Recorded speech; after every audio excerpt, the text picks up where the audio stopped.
Where did you grow up, Joe? I grew up in outer eastern suburbs. I don't want to be too specific, but yeah, the outer eastern suburbs of Melbourne, you know. I'm Italian, so I grew up in a little Italian community. My parents arrived here in the 50s, you know. Right. Okay. Yeah. So they were migrants and they came over looking for a change of life. Yeah, well, you know, the ravages of World War II. Yeah. And you know, make a new start and a new life for themselves. My old man, unfortunately, got a job on the docks. He's already a little bit of a rat bag. Okay. You know, very much got into the Aussie culture, the drinking culture. Yep. Going to the pub before going to work in the mornings on the docks, you know. Wow. So he was a dock worker and he was a boxer. So he was a colourful character. He was a colourful character, yeah. I do remember him spending a bit of time inside when I was a younger fellow at schools. That was my role model.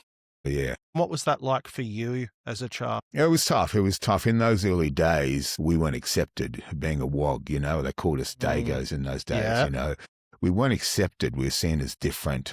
We smelt different as well. Yeah. Okay. Obviously, the garlic The would come out of the foods. pores of my skin, you know. And the kids at school out with me and say, "You stink," you know.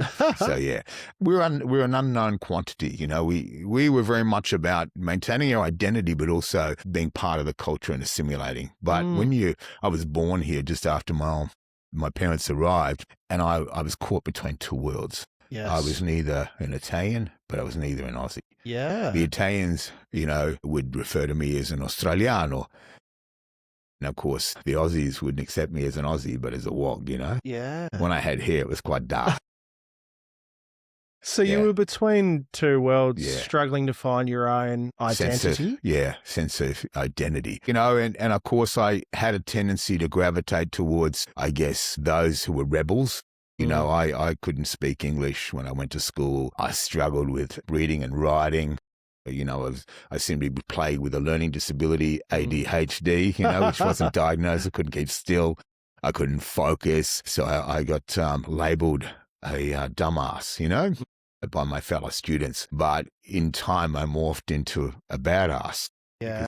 Better to be seen as a badass than a dumbass. Yeah. And of course, getting involved into, you know, groups that were into heavy drinking. You know, I sort of very quickly resonated with the Aussie drinking culture, you know, and partaking of certain substances. Yes.